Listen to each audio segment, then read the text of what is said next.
Hey guys, welcome back. ഇന്ന് നമ്മൾ ഒരു പ്ലീറ്റഡ് ലാമ്പാണ് ഉണ്ടാക്കാൻ വേണ്ടി പോകുന്നത്. ഫസ്റ്റ് ടൈം ആയിട്ടാണ് ഞാനൊരു ലോങ് വീഡിയോ അപ്ലോഡ് ചെയ്ത് 2 ദിവസത്തിൻ്റെ ഉള്ളിൽ തന്നെ അടുത്തൊന്ന് അപ്ലോഡ് ചെയ്യുന്നത്. എനിവേ, ഈ ലാമ്പ് ഞാൻ കുറേ കാലം മുമ്പ് ഉണ്ടാക്കണം എന്ന് വിചാരിച്ചായിരുന്നു. ബട്ട് കുറേ സമയം എടുക്കുമെന്നൊക്കെ വിചാരിച്ചിട്ട് ഉണ്ടാക്കാതെ നിന്നതായിരുന്നു. ബട്ട് ഞാൻ വിചാരിച്ച പോലെ നല്ല അത്യാവശ്യം നല്ല സിമ്പിളാണ്. സോ ഫസ്റ്റ് തന്നെ ഞാൻ ബേസ് ഉണ്ടാക്കിയിട്ടാണ് തുടങ്ങുന്നത്. അതിന് വേണ്ടിയിട്ട് ഞാൻ 2 സർക്കിൾസ് കട്ട് ചെയ്തെടുത്തിട്ടുണ്ട്. ഈ സർക്കിൾസിൻ്റെ മെഷർമെൻറ്റും കാര്യങ്ങളൊന്നും ഞാൻ എടുത്തില്ലേനും ഞാൻ ജസ്റ്റ് കോമ്പസ് വെച്ചിട്ട് ഒരു സർക്കിളായിട്ട് വരച്ചു, അത്രേ ഉള്ളൂ. ഇനി അടുത്തത് അത്യാവശ്യം ലോങ് ആയിട്ടുള്ള ഒരു കാർഡ്ബോർഡ് പീസും കൂടെ വേണം. അധികം ഹൈറ്റ് ഒന്നും ഇല്ലാത്ത ഒരു സിലിണ്ടർ പോലെ കിട്ടാൻ വേണ്ടിയിട്ടാണ്. 3.5 സെന്റിമീറ്റർ ആണ് ഞാൻ ഹൈറ്റ് ആയിട്ട് എടുത്തിട്ടുള്ളത്.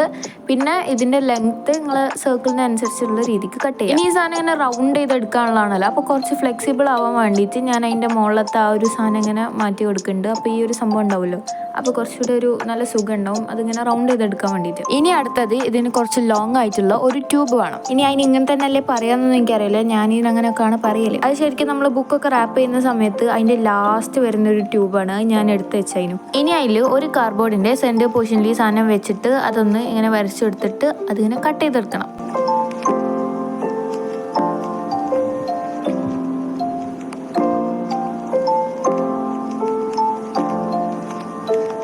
ഇനി മറ്റേ സാധനത്തിലേക്ക് ഇറക്കി വെച്ച് കൊടുത്തു കഴിഞ്ഞാൽ കറക്റ്റായിട്ട് ഫിറ്റ് ആയി ഉണ്ടാവും. പിന്നെ ഞാൻ ആ മുകളിലത്തെ പോർഷനിൽ വെക്കാൻ വേണ്ടി മാത്രം സർക്കിൾ കട്ട് ചെയ്തു. എന്നിട്ട് അതിൻ്റെ നടുവിലത്തെ ആ ഒരു ഹോളില്ല അതും കൂടെ ഇട്ടെടുത്തു.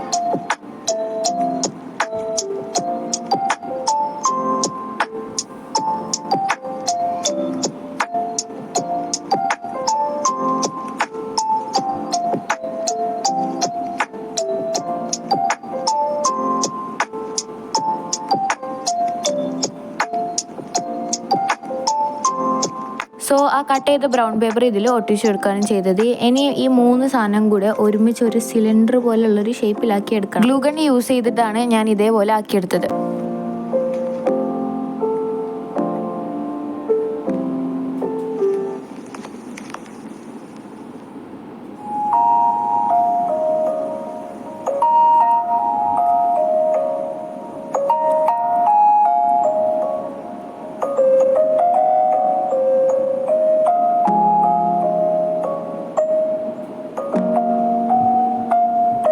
ഈ സംഭവം ഇങ്ങനെ റൗണ്ട് ചെയ്തെടുത്തതിന് ശേഷം അതിലുള്ള പോർഷൻസ് ഒക്കെ വെട്ടി അങ്ങനെ അത് മൊത്തത്തിലാക്കി പിന്നെ അതിൻ്റെ ബേസും കൂടെ വെച്ചെടുത്തു.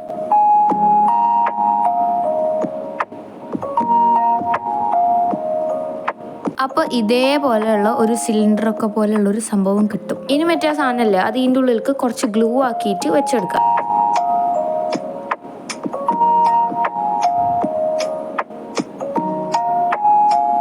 ഇനി ഇതിൻ്റെ മെയിൻ ആയിട്ടുള്ള സംഭവമാണ് ഇതിൻ്റെ ആ പ്ലീറ്റഡ് ആയിട്ടുള്ള സംഭവം. അതിന് വേണ്ടി ഞാൻ 3 A4 ഷീറ്റാണ് എടുത്തിട്ടുള്ളത്. എന്നിട്ട് ഇങ്ങനെ മടക്കി കൊടുത്തു.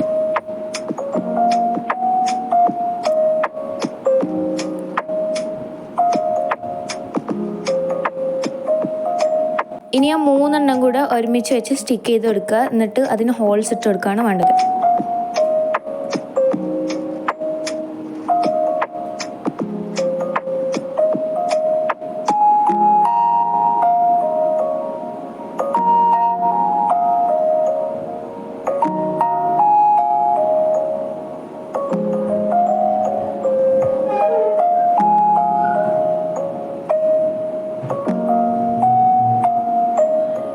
ഹോൾ ഇടാൻ വേണ്ടിയിട്ട് ഞാൻ ഈ ഒരു സാധനമാണ് യൂസ് ചെയ്തത്. ഇനി ഇതില്ലാന്നുണ്ടെങ്കിൽ ഷാർപ്പായിട്ടുള്ള സാധനങ്ങളൊക്കെ വെച്ചിട്ട് ചെയ്താലും മതി. ഇതാകുമ്പോൾ കുറച്ചുകൂടെ നല്ല പെർഫെക്റ്റ് ആയിട്ട് കിട്ടുന്നുള്ളൂ. കുറച്ച് പോർഷൻ എടുത്തിട്ട് ഇതേപോലെ പഞ്ച് ചെയ്ത് കൊടുക്കുകയാണ്, അല്ലാതെ ആവില്ലല്ലോ.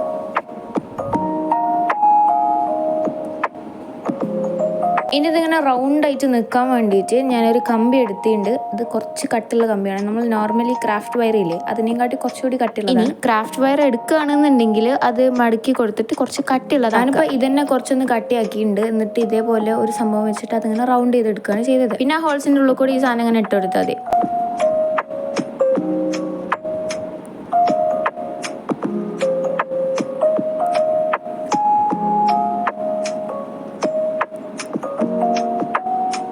പിന്നെ ലാസ്റ്റ് മൊത്തം കഴിഞ്ഞിട്ട് അതിങ്ങനെ ഗ്ലൂ വെച്ചിട്ട് സ്റ്റിക്ക് ചെയ്തെടുത്താൽ മതി.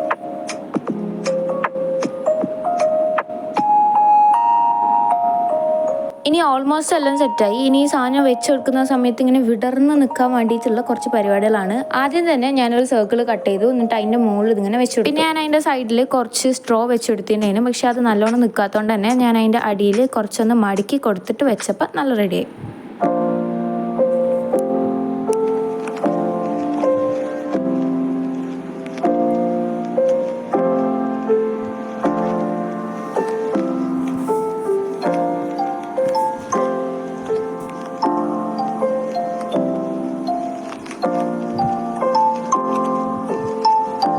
ഇനി ലാസ്റ്റ് ആൻഡ് ഫൈനലായിട്ട് ഇതിൻ്റെ ഉള്ളിലേക്ക് ലൈറ്റ് വെച്ച് കൊടുക്കുക എന്നുള്ളതാണ്. ഇങ്ങനത്തെ ലൈറ്റ് ഒന്നും ആരും വെക്കാതിരിക്കുന്നതാണ് നല്ലത്. അതായത് നിങ്ങൾക്ക് ഈ ലൈറ്റ് എപ്പോൾ ഓൺ ആക്കണം എന്നുണ്ടെങ്കിലാണ് അങ്ങനെ പറഞ്ഞത്. കാരണം ഈ സംഭവമൊക്കെ പെട്ടെന്ന് തീർന്നു. ഈ ബാറ്ററി ഒക്കെ ഉള്ള കുറേ ഫെയറി ലൈറ്റും കാര്യങ്ങളൊക്കെ ഉണ്ട്. അങ്ങനത്തെ ഒക്കെ യൂസ് ചെയ്തതിന് നമുക്ക് കുറേ കാലം യൂസ് ചെയ്യാം. ഇതിപ്പോൾ എൻ്റെ കയ്യിൽ അത് ഇല്ലാത്തതുകൊണ്ട് ഞാൻ ജസ്റ്റ് കാണിച്ചു തരാൻ വേണ്ടിയിട്ട് ഇങ്ങനെ ചെയ്തതാണ്. പിന്നെ ഞാൻ വെച്ച പോലെ ഫെയറി ലൈറ്റും കാര്യങ്ങളൊന്നും വെക്കാൻ നിൽക്കണ്ട. കുറച്ചും കൂടി ഇങ്ങനെ വൈഡായിട്ട് വെക്കണം, എന്നാലേ അടിക്കൊക്കെ ആ ലൈറ്റും കൂടി വരുള്ളൂ. ഞാൻ പിന്നെ ലൈറ്റ് ഓൺ ആക്കണമെന്ന് വിചാരിച്ചില്ല. ടേബിളിൻ്റെ സൈഡിൽ ഇങ്ങനെ വെച്ചാൽ തന്നെ നല്ല ഭംഗി ഉണ്ടാവും. സോ ഇതാണ് ഇതിൻ്റെ ഫൈനൽ ലുക്ക്. ഇതിൻ്റെ ഫൈനൽ ലുക്ക് എനിക്ക് ഭയങ്കരമായിട്ട് ഇഷ്ടപ്പെട്ടു. അതുകൊണ്ട് തന്നെ ഞാനിത് എന്തായാലും എൻ്റെ ടേബിളിൻ്റെ സൈഡിൽ ഇങ്ങനെ വെക്കാൻ പോകണം.